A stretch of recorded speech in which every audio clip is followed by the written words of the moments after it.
started. Hi, everyone. We're so glad you could join us. My name is Ashley Ritchie. I'm a program manager for the National Center for Family Professional Partnerships, also known as NCFPP. This webinar is the first of a 3-webinar series for youth leaders. Tonight, Savannah Logsdon-Breakstone from the Autistic Self Advocacy Network will share what youth self-advocates need to know in order to serve on boards and other groups. And we're so glad to have you, Savannah. Without further ado, I will turn it right over to Savannah, who can introduce herself more. Thanks, Savannah. It's all yours. Okay, yeah, thank you. Hi, everyone. I'm Savannah. There will be a couple of times throughout where I will be asking you to type into the chat box any additional ideas you might have so that you are aware. And then at the end, there will be a question period where we will unmute people. So I started doing advocacy at about age 12, formal advocacy, I should say. My mother had me present at a conference, which, you know, that was a little bit terrifying for a 12-year-old, but before that, she had already had me tagging along with her to meetings. And throughout my teens, she stepped back a little bit more and more, and I became more and more involved.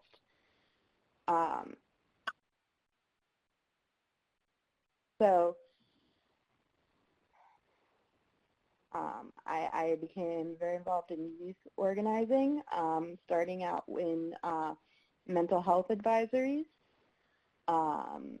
and spread out from there. I did a lot of advising on policy for mental health for the state of Pennsylvania, for youth issues. I also did some advisories for some other organizations who needed some youth advisory boards. Since then, you know, I've advised on some, you know, white papers for the federal government, and I've done a lot of different kinds of advising for the state, as well as several nonprofit boards. Right now, I'm on the Pennsylvania Developmental Disabilities Council, on the Pennsylvania Statewide Living Council, various advisories for the Pennsylvania Office of Developmental Programs. You know, I advise on waivers, redoing the waiver for the latest submission period, waivers for developmental disabilities, and I also do ongoing consulting or advising, I should say, on their General Advisory Council. And I'm also the vice president of a state-level organization called Self Advocates United as One, or SAU1, which is an organization led by people with developmental disabilities. All of this in addition to my day job doing the Autistic Self Advocacy Network social media. So I have a lot of experience with this stuff. Some of the stuff that I've done, I got chances to go places and see things that I wouldn't have had opportunities, which brings me into my next area. Why would you join? You know, your unique experiences and ideas are something that will help create a better and stronger policies and better and stronger ideas and projects. What you bring to the table is unique. Nobody else lives the life that you lived. The things that you bring to the table will also help with making sure what people actually do is something that's actually useful for people. When there isn't an advisory, what ends up happening is that people who are in charge end up having to guess. And so you end up with things that aren't really useful for your life being put in front of you. You also, for yourself, you learn more and you become more in the know. You get to know what's going on and why.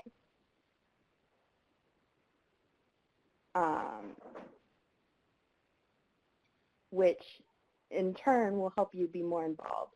And it will also help you inform others. The more experience you have, the more confident you'll feel about taking action and doing things,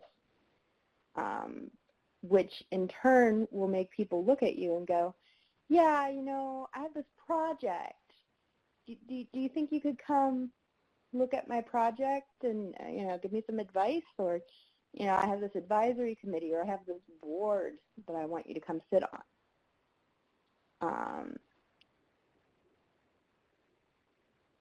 Which is also something that making connections helps with. A lot of times what ends up happening is that there will be representatives from a whole bunch of different organizations that will show up. And over time, they'll get to recognize your name and will recognize you more and more.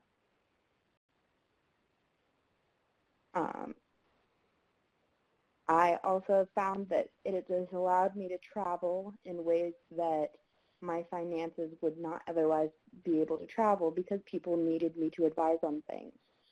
So, for example, I've had to go out to California because they asked me to advise on some state policy matters out there for their developmental disability system because they heard my name both from people and from sitting in meetings with me. And that has been really exciting. And sometimes it's even fun. You get to meet people that you might not otherwise have met, friends who you may have communicated with for years but haven't had opportunities to meet up with. The picture on this slide is me and a woman named Liz Weintraub. And this was at a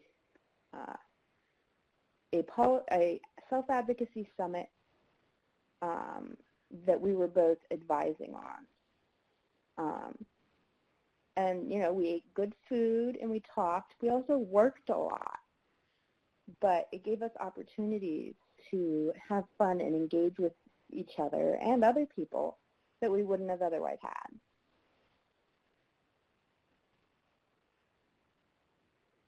So there's a bunch of different types of advisory groups. I mean, I think we're all familiar with the idea of nonprofit boards. There's also policy advising where an office in the government might go, yeah, you know, I think we want to write policies about how we're going to operate things, but we want to make sure that we got it right so that that time isn't wasted time and so that we're doing the best job that we can do. And so they will set up policy advisories where they will get stakeholders, including people with disabilities and youth, there and get their opinions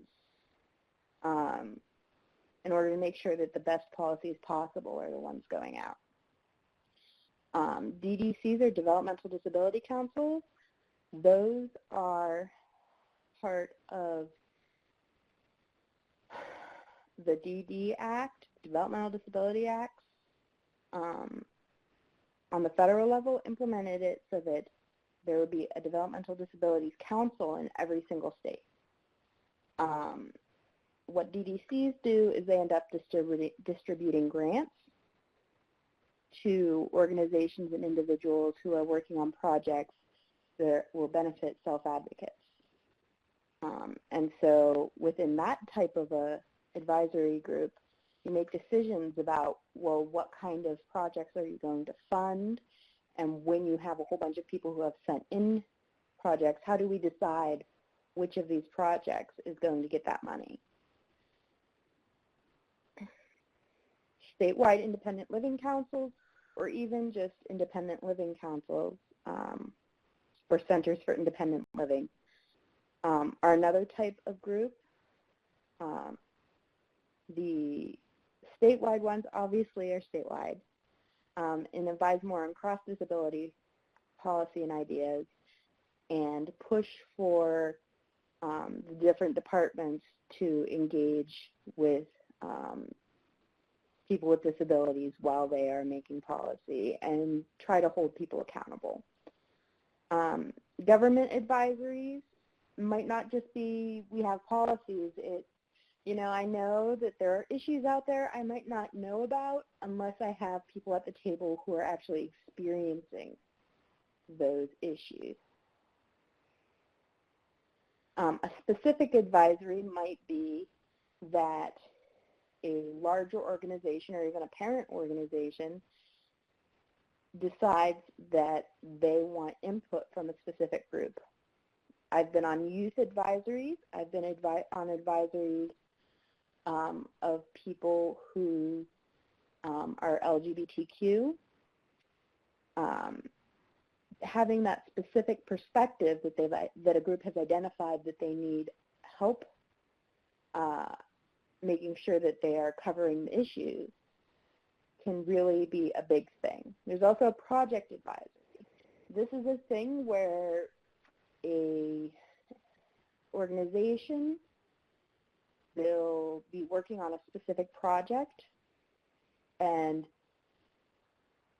they want to make sure that the money that they're putting into their staff on the project is spent working on what actually needs done. And so they will bring in a range of people, including whoever the initial stakeholders are, that helps them decide how do we do those projects and make them the most effective.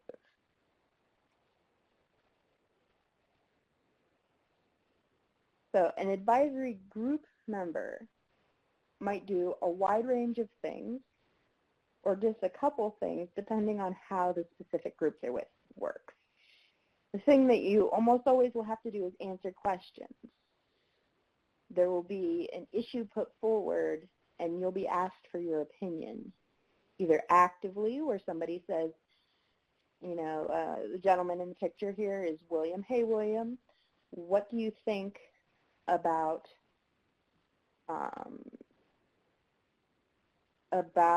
using AAC at your college campus? And so William might explain through the device that he uses that some of his professors don't really pay attention to it, or maybe he has a hard time keeping track of his battery. Now, there are other situations where answering the questions might not be explicitly stated, and that can be trickier. You have to really listen for anything that makes you think, I think this will be an issue, and I know enough about it to say something. You will definitely be expected to work together with the other people on the advisory.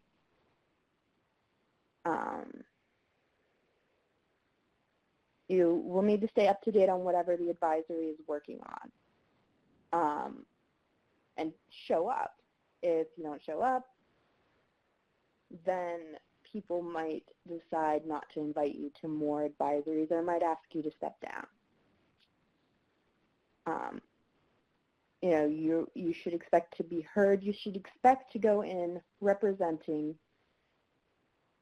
the group that you are representing, whether that is an actual group like an organization or a identity group. So, for example, if I am representing youth on the board of the Pennsylvania Special Needs Parents Organization, for example, I don't think that's a real organization. but I had a very similar role before. I am going in there and I have to think about, okay, what issues beyond my personal ones have I heard people like me, other youth, say that they've had about whatever the topic we're discussing is. You may be asked to help draft statements. You'll be asked to help make decisions sometimes, especially if you're on the board of a nonprofit.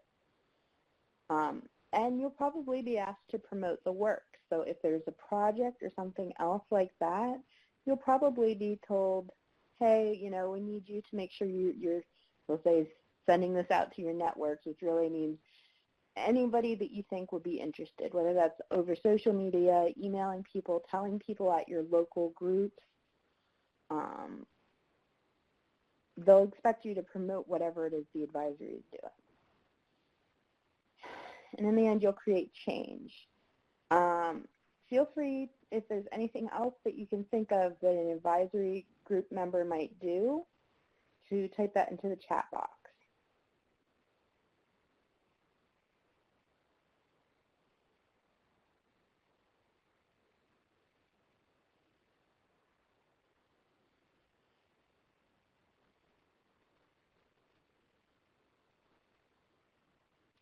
Okay, I'm going to move on. So how do you apply? A lot of this is really going to depend on what group you want to join. So first, think about what issues you want to deal with. Do you want to deal with mental health policy, developmental disability policy, specifically autism policy? Do you want to think more about two different things? Do you want to say, okay, I want to work specifically on issues that affect LGBTQ youth in the mental health system? Figure out what those issues are and look and find what groups exist for that issue.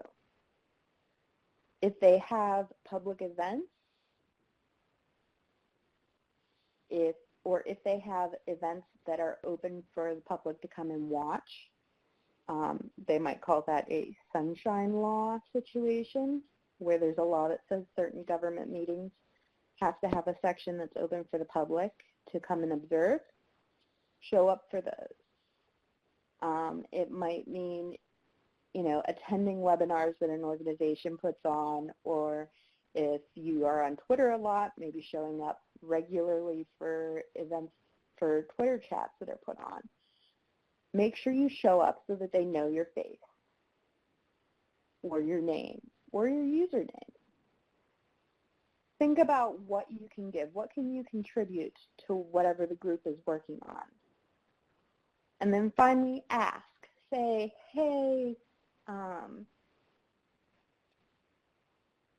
hey Carmela, I've been following along with the issues and I'd really like to get more involved.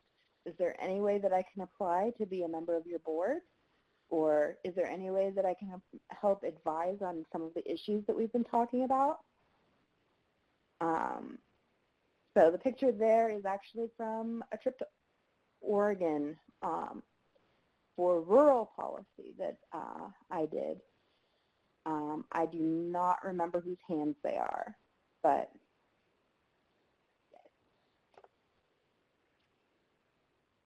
so as people with disabilities, we also have to think about our accommodations. And yes, they apply to, our interactions with boards too. I mean, our accommodations are things that we do to make sure that we can fully participate. So when you're thinking about accommodations for participating in a board, you need to think about, okay, what does this board do? What's it going to ask of me? Do I have to be on a lot of phone calls? Do I have to travel to a specific place? Are they going to be able to support that? Do they need me to read something? And then think about, okay, Maybe I'm somebody that doesn't talk on the phone very, very well, or can't get my ideas across through spoken words.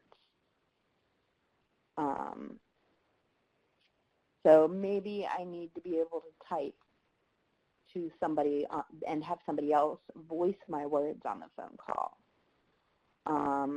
Maybe I live in a very rural area and it's really bad in the winter, so maybe I need to ask about how are they going to have me participate virtually? Are they able to do Skype? Do they just have a conference line? Maybe, for example, I have a friend who doesn't read, and he uses a thing where he talks into his computer, it types for him, and then it'll read emails from other people back. And then in person, he has an app on his phone that'll read written text. I have another friend who has an app on her phone that does the same thing, but she uses it because she's blind and she cannot see what's on the paper. So really think about that. And also think about what resources you can draw from. Think about, okay, so I know that I have issues, but I'm not sure exactly how to go about making sure that that's accommodated for. You might want to look up organizations that specialize in whatever that issue is and see if they have resources. You might even, if you had an IEP in high school, think back to what was on your IEP and if any of that can help you participate now. Finally, you want to share and go to the person in the group who is in charge of arranging logistics or how things work and say, hey, I am going to need some accommodations to make sure I can participate. I was thinking that, you know, maybe I could have somebody type or read my written words for me because I really can't call in and speak on the phone or whatever it is. And you might have to negotiate a little bit back and forth, but it's really worth it. The accommodations cannot be made if you do not say, hey, I need this.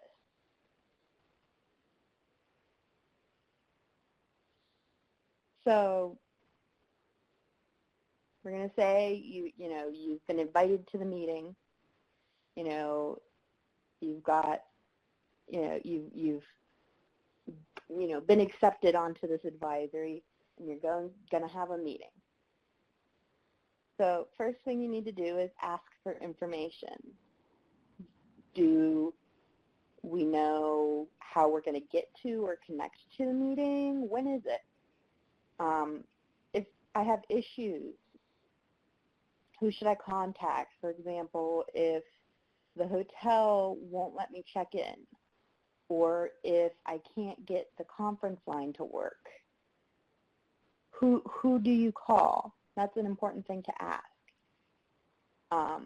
Sometimes you'll get materials ahead of time, which, by the way, is another great accommodation that you can request, saying that you would like the agenda or any written materials ahead of time so that you have extra time to read them and really think them through. If you do get materials ahead of time, read through it. Circle, highlight anything that you might find confusing or that you know that you might want to speak up on. And then if this is not the first meeting that you've had, check and make sure that there wasn't anything that you were supposed to do before this meeting. For example, for a while I was on the advisory for Disability Rights Pennsylvania's Disability Voting Coalition, and they might ask me, hey, can you check with Self Advocacy United as one and see if they would like, if they can contribute an article for our newsletter? And if you haven't done it already, make sure you do that real quick before the meeting.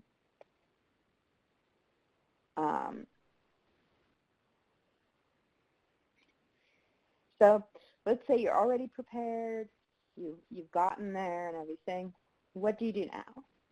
Well, first of all, you want to show up. Try to be on time. You want to look at the agenda when you get it. If you didn't get it ahead of time, now's a great time to look at it, circle things. Make sure that you ask yourself, okay, when are the breaks? Are the breaks on the agenda? Figure out what the topic is. Are we talking about transportation today, or is that tomorrow? Maybe my comments about, how difficult paratransit has been in my area, maybe that needs to wait until we're actually talking about transportation. And so I might look at the agenda and figure out when I'm going to talk about that. You should also ask, preferably before the meeting starts, how do they run meetings? Do they use Robert's rules? Or do they run it in a different way? How strict are they about following a specific order? You should ask if you're allowed to vote. The picture I have here, which yes is a screen grab from Pokemon Go, but I promise you this was during a break. Was from when I was still just an advisory committee person and not a council member. And so at that time, I could advise on stuff, participate in the discussions, but when it came time to vote, I would not be able to vote. Figure out who manages logistics. So, we've already gone checked into our hotel, but this morning they were asked, the hotel said something that didn't make any sense to me. Or I got an email saying that my train was canceled because there was a snowstorm. You want to be able to know who you should talk to about that at the meeting, because the person who manages it the rest of the time might not be there. Finally, figure out what the ground rules are. Now, some groups will start at the beginning of the meeting and say, hey, so we're going to, find some things that we all agree on. We're going to write them down on a giant piece of sticky paper. And, that way we can all agree with these rules. Some other places might have more subtle rules or rules that are left unsaid, which for some people like me and other autistic people might not be the best. So if there aren't ground rules stated, go ahead and take aside, the person that manages logistics, or if there's somebody in particular that you trust there, and ask them what the ground rules are. Sometimes that can be an accommodation in and of itself.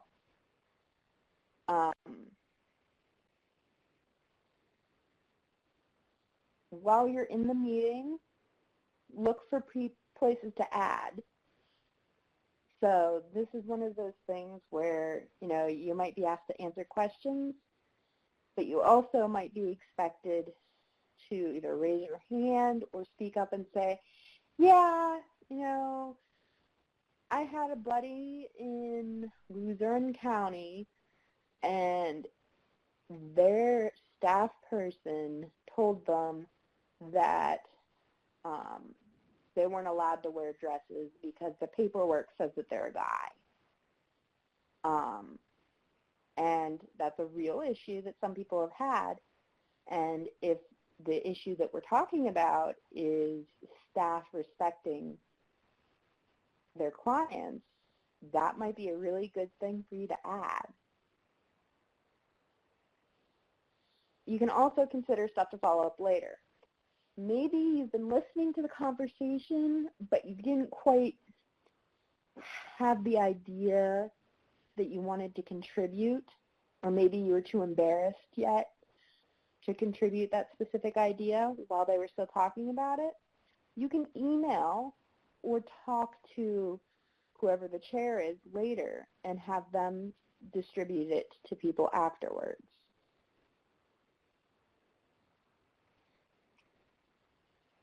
So I'm going to pause for just a second, specifically because there was questions about accommodations that I wanted to address real quick. A tape recorder is an excellent accommodation. If you have one, bring one. There are apps on your phone that can sometimes do it. If it is a phone call, a lot of teleconference services have capability to record things for you to listen to later.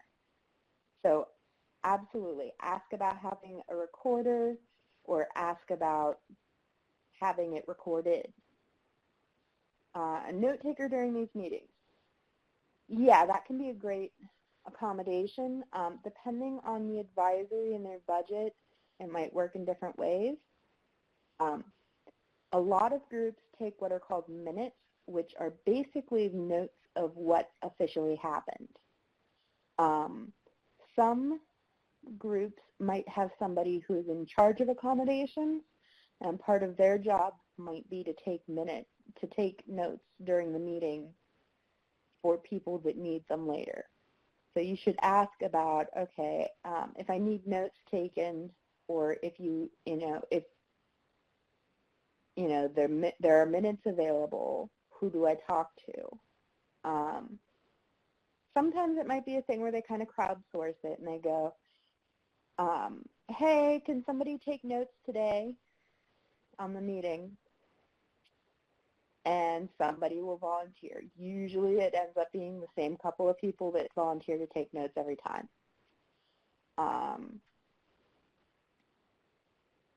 And it might be that if you don't need a note taker, or you're really good at taking notes because you have to be, maybe you have ADHD and so you need to take notes or else you'll get distracted, or you won't be able to remember it later. Maybe you might want to make your notes available to everybody else so that we're really working on accommodating each other. So those are some like really great accommodations that can be really, really useful.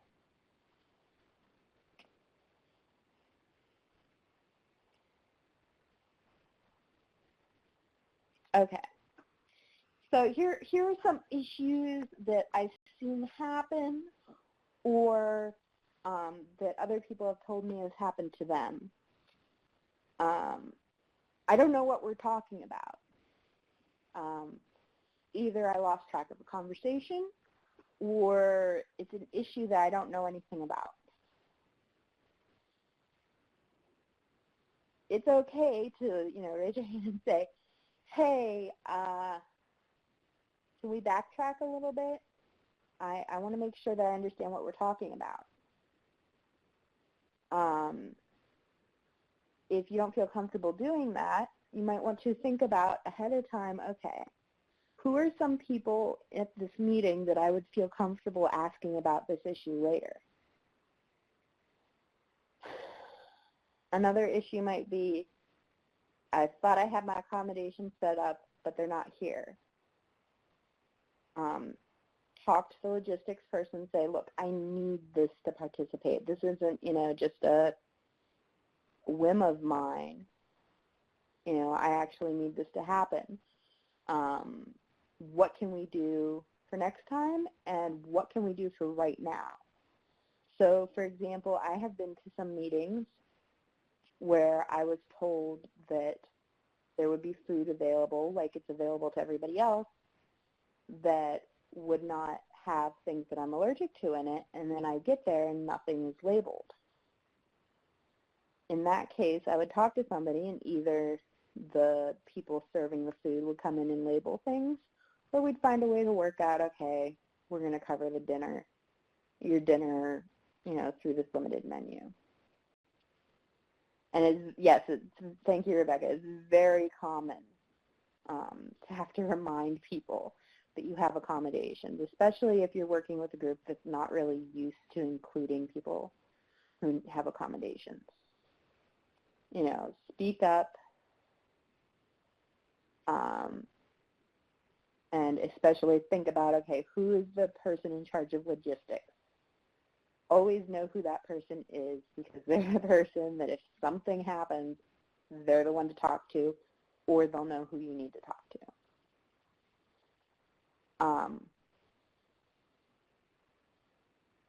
You might disagree a lot with something. A lot. For example, I was at a meeting talking about what the intellectual disability waivers would look like in my state. And there was a parent there who was talking about physically restraining her son and trying to say that it was family culture. This is a very, very difficult topic for me, especially for me to hear somebody trying to defend. And it might be for some of you. I'm not going to go into any details beyond that specific thing, just in case. But it was very difficult, and I was very, very upset. So some of the things that I did was I drank a lot of water, and I raised my hand. I went point by point based on notes and said, okay, this is wrong. This is never okay. This is it. And because I was so upset, I said, and now I'm going to need to step out because this is not okay. And I stepped out. I went to the bathroom, splashed water on my face, and sat in a quiet area for a while. There's sometimes other disagreements.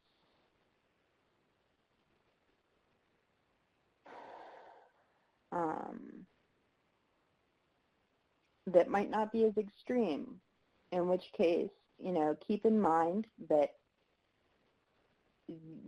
what you're doing is you are talking about the issue, not the other person talking. It doesn't do you much good to call somebody a fool, even though you might think that their idea is foolish. Think about, okay, why do I think this idea is foolish? And then explain, okay, so, your idea to, I don't know, build a bridge from Pittsburgh to Butler doesn't make any sense because it would cost a lot of money. We already have highways that get us from point A to point B. Maybe there is something that we can look at within those highways to make it more efficient so that we don't have to spend all of this money and all this time and all this inconvenience for people that are already using those highways in order to address the issue that you were trying to address there. Oh boy.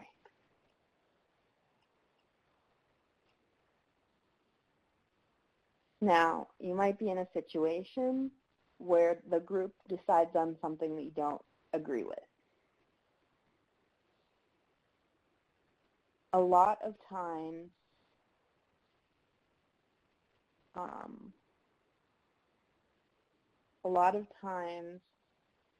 this will happen where you don't exactly agree.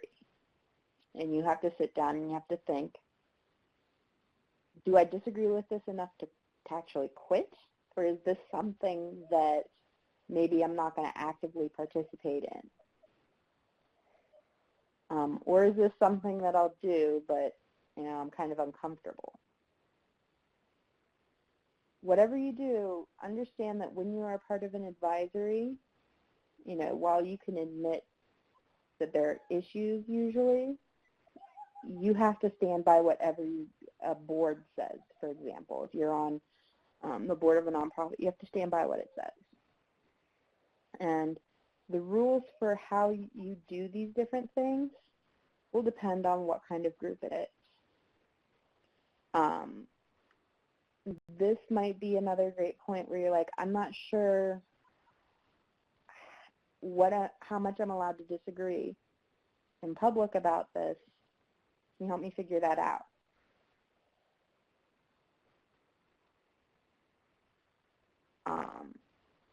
Or it might be something where, okay, I'm not going to say anything bad about the thing to people outside of our group, but maybe I'm not going to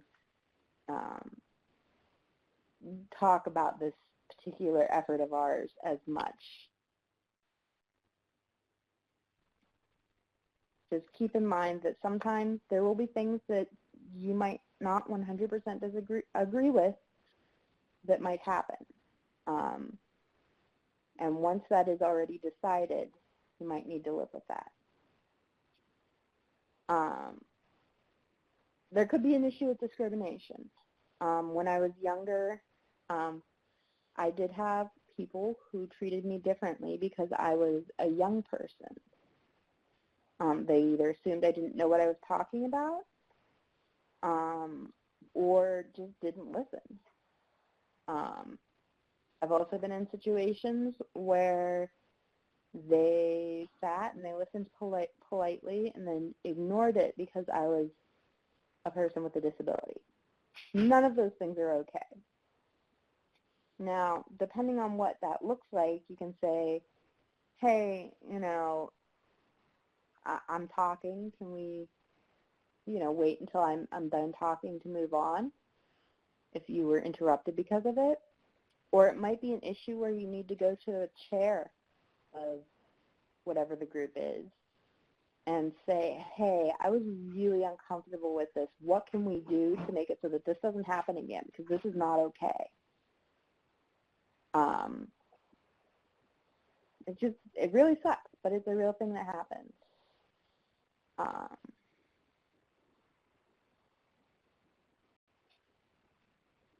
Might be, I'm having a hard time and I'm frustrated, I'm struggling, and I'm so upset. It is okay to get up and go to the bathroom and just sit and try to calm down for a while. Or listen to music or read a book for a little bit of time. If you are that upset, staying in the room despite being upset isn't going to help you. Do anything except for be more upset. So it's okay to step out. And, a staff person might come out and be like, hey, are you okay? And then you say, I just need a minute. I was getting really frustrated. Some staff might even be, oh, do you need me to talk to, somebody about this issue? I had a situation happen where somebody was debating whether or not people like me should be allowed to lock our bedroom doors at our houses if we were living in group homes, and various other rights. Well, should we allow these people to have these different rights? And that was very frustrating. I didn't leave the room or anything, but I was just very frustrated and found it hard to contribute. And one of the staff people noticed and talked to the person that was chairing it. And the chair, when we resumed after lunch, said, hey, I just want to acknowledge that it wasn't cool that we were, talking about, people's rights as though they didn't matter. And so sometimes something like that might happen. Real quick, I'm going to cover Greg's question, which fits right in here. What happens if there's an emergency or you can't make it to the meeting? How do you catch up? Rebecca's suggestion is really great. Get somebody's phone or email so that they can tell you what was missed. You should also contact whoever's in charge of logistics. Regardless, contact them and say, hey, let's say there was an avalanche on my road and I'm stuck at home. or a mudslide or something like that. I can't make it. Can you make sure that somebody takes notes so that I can understand, where we are next time we have a meeting? Or maybe my electricity's out at home. I'm at the neighbor's house right now, but I can't really take our phone call from the neighbor's house. And my phone's not going to be charged in time. Is there any way that you can send me an email saying what we covered after the thing so that I can look at it after my phone's charged? Those are great things. You should always ask. If there's an emergency, find the right person and ask. Yep. In this particular picture, I was in Colorado doing a site visit in a small town that was using redevelopment funds in order to make their community safe. And there's some special safety issues that came up because of the altitude. And so the woman that's speaking in the picture is telling us about how, hey, if there's an issue and you start to feel dizzy, let me know and we will stop so that you can sit down because that's really dangerous. So you found the tuna? Yeah.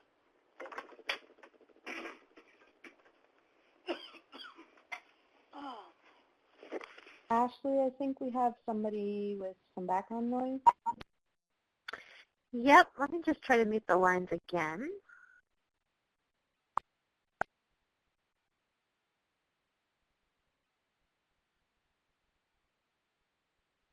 Okay. So where do you join? We already talked about this a little bit. I want to make sure I gave you some examples of groups to start looking for. You might want to look at your Developmental Disability Council, find out when their meetings are, if they have sunshine seating, where you're not an official member but you want to come and observe,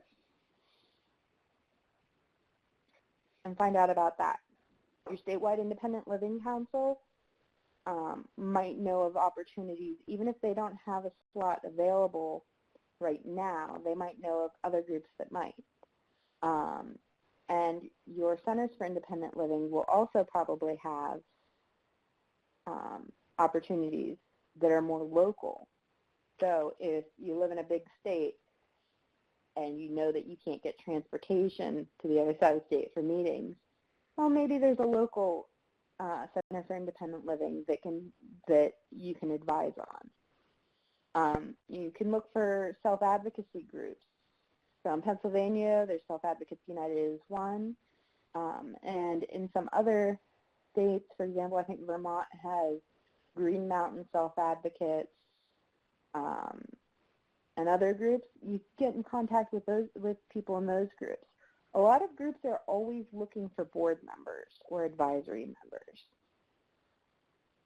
or want to have a list so that when it's time, they can do that. They can pull it up and say, okay, we need a new board member. Here are the people they have said that they would be interested. You can figure out if any of the USEDs have projects that have advisories. So USED is a University Center for Excellence in Developmental Disabilities, which is a university in each state that under the Developmental Disabilities Act gets money to pursue research and training on issues relevant to developmental disabilities. And a lot of times they will have projects that they need people to help advise them on. And so contacting them and saying, look, these are the things that I have strengths on. This is a subject area that I'm really interested in. Do you have any projects that I could get involved with there? State government meetings, again, a lot of states have sunshine laws, which means that they have to make a lot of meetings have a section for you to come and listen. You might not necessarily get a chance to say anything, but if they know that you're in the sunshine section a lot of times the staff or the chair might come to talk to you after the meeting or during a break about joining the advisory itself. And look for other nonprofits. It doesn't necessarily have to be a self-advocacy group or even a youth group. If it's a subject area that you're really interested in, go ahead and look, ask. Say, hey, I have a lot of experience as a youth in child serving systems, and I'm also LGBTQ, and I have a disability. I would love to help support your organization's efforts, on LGBTQ issues by helping figure out how to get in contact with other people with disabilities or other youth.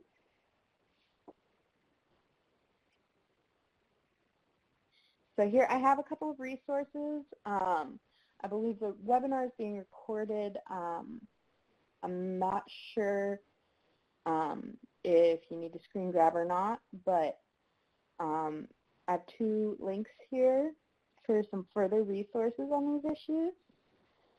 Temple University, which is Pennsylvania's USED, has a project called Inclusive Leadership in Action, which is about including people with disabilities on boards and other advisories, and they have some resources. I believe that they still have up the list of potential accommodations that you might ask for and how to implement them without breaking a budget. Most accommodations end up being free, so and they have some other things about how to participate in groups. And Ashley says you should be able to click those links right from the slide if you'd like to bookmark them real quick. I was on the advisory for this project for a while. I ended up stepping down because I had so many things going on, and I thought somebody else from Self Advocacy United as one would be able to give more time and energy to the project. But it can be really helpful, especially if the sort of border advisory that you're wanting to get involved with is not used to including people with disabilities. And then the PADSA research guides. PADSA is the Pacific Alliance for Disability Self-Advocacy. Those guides cover a lot of stuff about starting self-advocacy groups and starting groups. But there's also things about different types of accommodations that you might want to use and how meetings tend to be run. That might be a good idea to look over so that when it comes time for you to be involved in a board, you have some place to start from.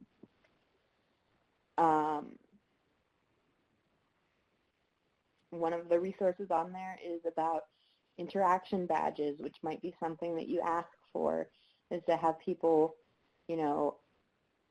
wear a badge that says if they're welcome to have people come up and talk to them, or if they only want to talk to people that they approach, or if they don't want to talk to anybody at all.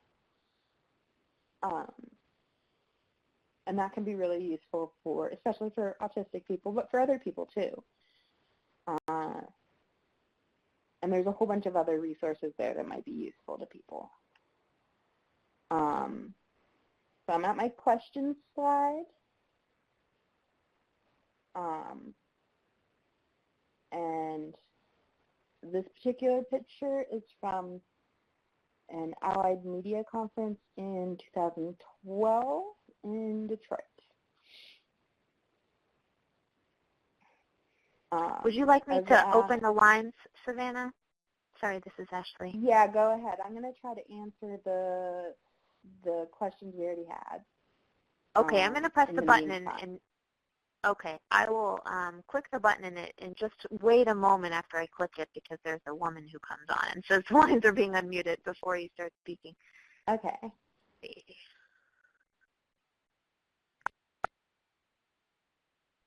The leader has unmuted your line. Okay, so the lines Hi are there. now unmuted. If folks could please, when you're not speaking, we'd love to hear from you if you have a question. When you're not speaking, if everyone could please use the mute button on your phone. That will help with the background sounds. Okay. So Ezra had the question, does Savannah have autism? I am an autistic person. I also have some minor mobility disabilities and a severe anxiety disorder, as well as post-traumatic stress disorder. Bye, Emily. I hope that you found it really useful, and since you're here with insights for your organization, I really hope you check out the PADSA information.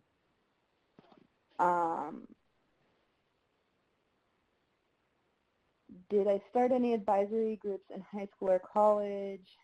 Do you know how to do that? I did do a little bit, but I was more the, one of the first, 4 people that somebody else would contact and be like, hey, I'm starting a group. Can you show up and help? So in college, I actually started a group that's not related to any of the topics that I did here, that was about specifically human sexuality, not sexual orientation, human sexuality. And that, because it was on a college campus,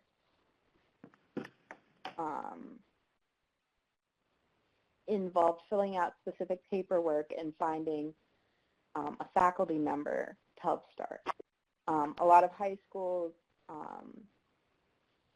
will, if you're going to use the school's facilities and meet there after school, will have a similar process where you have to find a staff person who is willing to take responsibility, and there will be a process that you have to go through to get approval.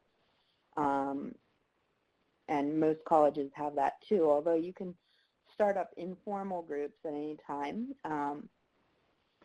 You know, it could involve posting flyers all over the place, or it could involve posting on a bunch of social media groups that are available to your campus. Real quick, Ashley just posted a feedback survey that has 3 quick questions.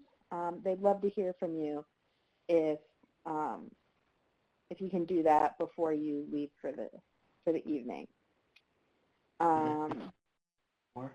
Yeah. Okay. Because how can I calm down and move on when anxiety and hard times doing things?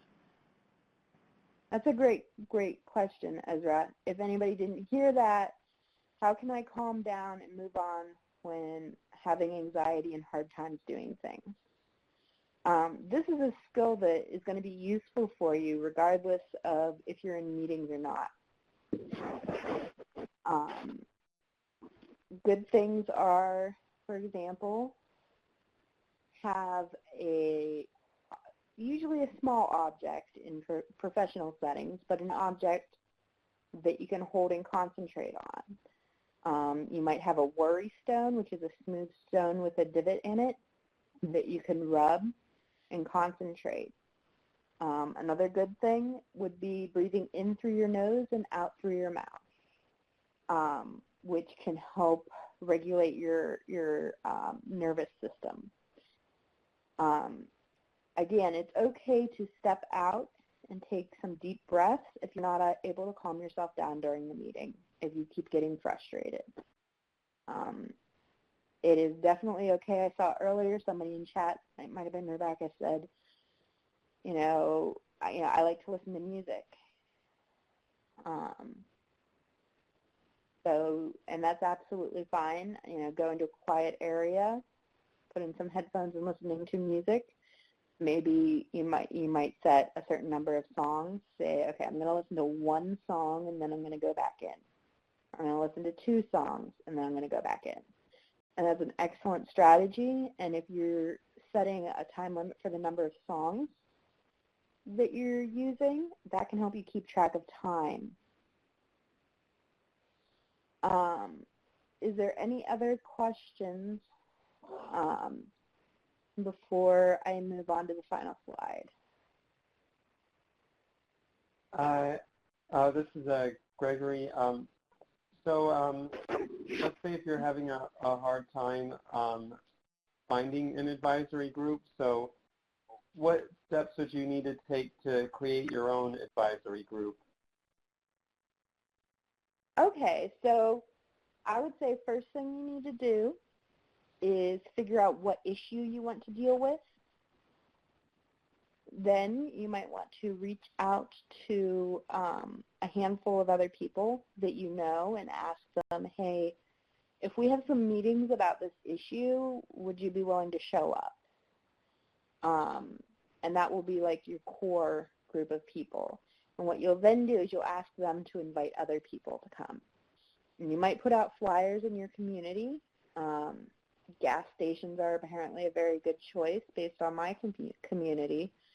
Libraries are a good choice as far as places to post flyers. Some communities, it might be coffee shops or community centers. You also want to figure out a meeting place. You could meet online. I've been involved in advisory groups that were done entirely through Google Chat. But if you want to meet in person, some good places to ask might be a restaurant that might have a private room. I know that there's a chain of restaurants called Hosses in my area that as long as you promise to order food, that each person is going to order their own food while they're there, their meetings are free. So that is an option.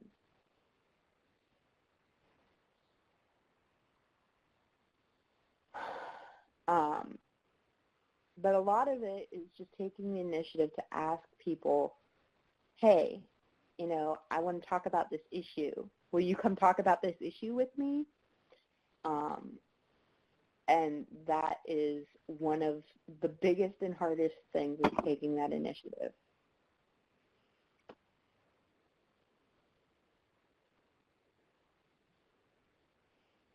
Anybody else? Hi, it's Ezra.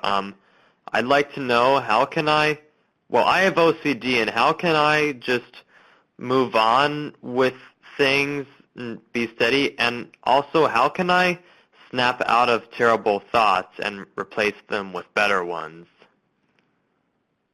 So this is an issue that you should talk to either a professional or a group of people who have obsessive compulsive disorder or other types of brains that tend to focus on negative thoughts. I do really recommend reaching out to those other peer groups for help with this kind of problem solving. You know, not everything works for everybody, but if you go to a large peer group like that, it can give you a whole bunch of different options to try. It has taken me a long time to get the ones that work for me. So don't be scared if the first couple of things that you try don't work. Yes, and about snapping out of bad thoughts, what shall I do?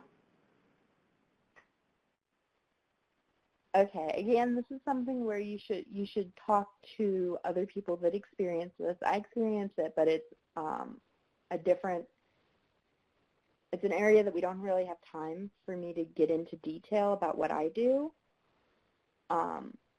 But some things might be finding something that you really, really like and focusing on that for a set amount of time. You might set an alarm, or you might listen to a song and make yourself do the thing. Even if you keep thinking about the other thing, at least you'll be doing something else.